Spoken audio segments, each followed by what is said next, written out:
지금으로부터 90년 전, 한 권의 소설이 식민지 조선사회에 아주 묵직한 질문 하나를 던졌습니다. 바로 인간다운 삶이란 무엇인가 하는 질문이었죠. 강경애 작가의 소설 인간 문제. 오늘 이 오래된 질문 속으로 함께 들어가 보려 합니다. 이 이야기의 한가운데에는 선비라는 이름의 한 여성이 있어요.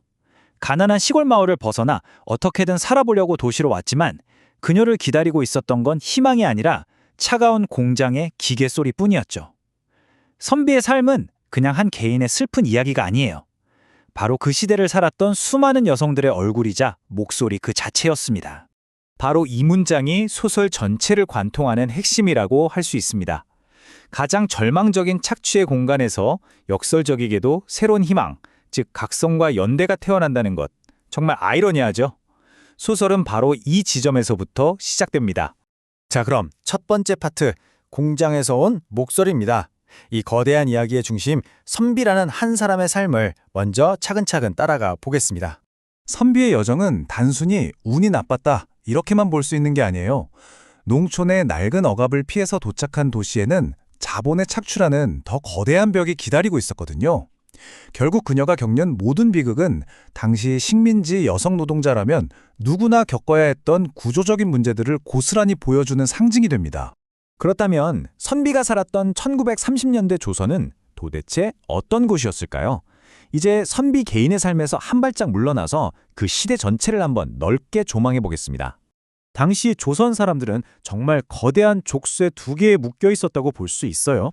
밖으로는 일본 제국주의가 모든 걸 빼앗아가는 식민 통치가 있었고, 안으로는 여전히 사람들의 발목을 잡는 봉건적인 질서가 남아 있었죠. 그야말로 이중의 억압이었습니다.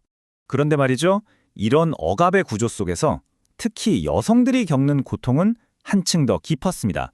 모든 노동자들이 겪는 계급 착취라는 무거운 짐 위에 여성이라는 이유만으로 겪어야 하는 차별이라는 짐이 하나 더 얹어진 셈이었거든요.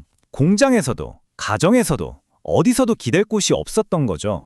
이 모든 참혹한 현실을 외면하지 않고 문학으로 정면 돌파한 사람이 바로 강경애 작가입니다.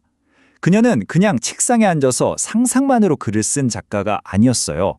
직접 노동 현장과 빈민가에 뛰어들어서 그들의 삶을 온몸으로 겪어냈고, 그걸 어떤 꾸밈도 없이 날 것 그대로의 문장으로 담아냈습니다. 자, 그렇다면 작가가 던진 이 인간 문제의 진짜 핵심은 뭘까요? 계급, 여성, 그리고 연대. 이 세 가지 키워드를 가지고 소설 속으로 한 걸음 더 깊이 들어가 보겠습니다. 소설이 정면으로 다루는 문제는 크게 세 가지입니다. 첫째는 인간을 기계부품 취급하는 자본주의 시스템에 대한 비판, 즉 계급투쟁이고요. 둘째는 그 위에 성차별이라는 억압이 더해지는 여성투쟁입니다. 그리고 개인적으로 가장 중요하다고 생각하는 세 번째, 바로 이 절망 속에서 피어나는 각성과 연대의 가능성이죠. 당시 공장 풍경은 정말 숨이 턱 막힐 정도였어요. 하루 12시간 넘게 쉴 새 없이 돌아가는 기계, 자욱한 먼지와 소음 속에서 일해야 했고, 관리자들의 폭력적인 감시도 견뎌내야 했습니다. 이게 바로 선비와 동료들이 매일 마주하던 끔찍한 현실이었던 겁니다. 이런 지옥 같은 현실 속에서 선비의 내면은 서서히, 하지만 아주 단단하게 변해갑니다. 처음에는 내 팔자가 왜 이럴까 하고 자기 탓을 했겠지만 점차 깨닫게 되죠. 아, 이건 내 잘못이 아니구나. 이 사회가 잘못된 거구나. 그리고 나와 똑같은 고통을 겪는 동료들을 보면서 우리라는 생각을 하게 되고, 마침내 혼자가 아니라 함께 싸워야 한다는 저항의 의지를 불태우게 됩니다. 그런데 이 소설이 진짜 위대한 이유는 단순히 잘 쓰인 소설에서 그치지 않기 때문입니다. 이제 책장을 잠시 덮고 이 이야기가 실제 역사와 어떻게 뜨겁게 만나는지 그 저항의 유산을 한번 따라가 보겠습니다. 네, 인간 문제는 작가의 상상 속에서만 태어난 게 아니었습니다. 1920년대와 30년대, 식민지 조선 곳곳에서 이미 들불처럼 번지고 있던 실제 노동운동의 열기를 그대로 담아낸, 뭐랄까, 시대의 거울 같은 작품이었던 거죠.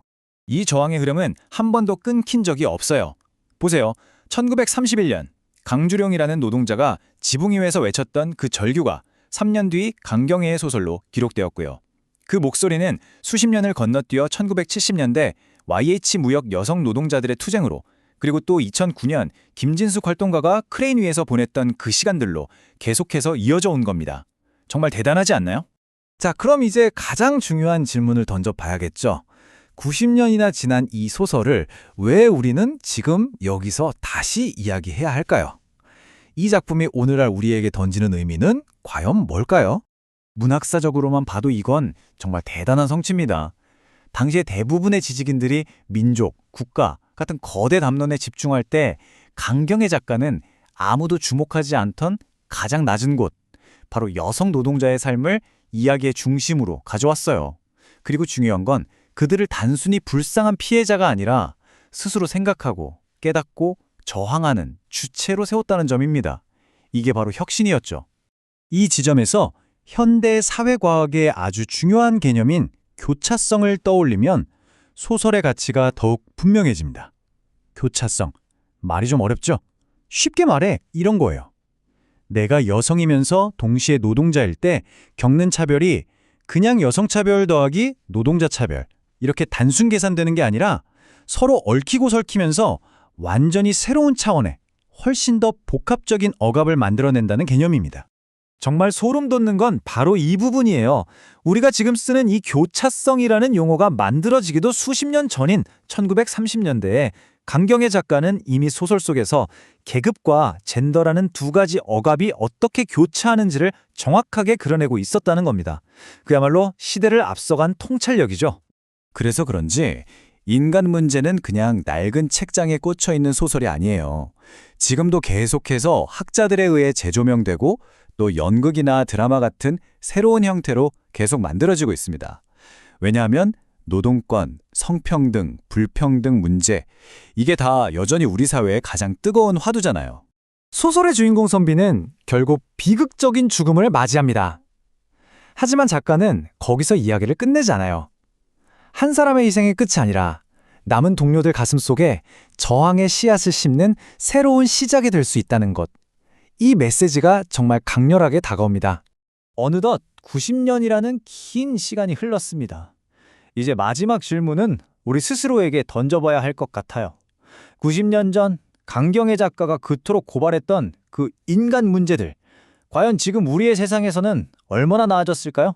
이 질문에 대한 답은 아마 오늘을 살아가는 우리 모두가 함께 찾아가야 할 숙제일 겁니다.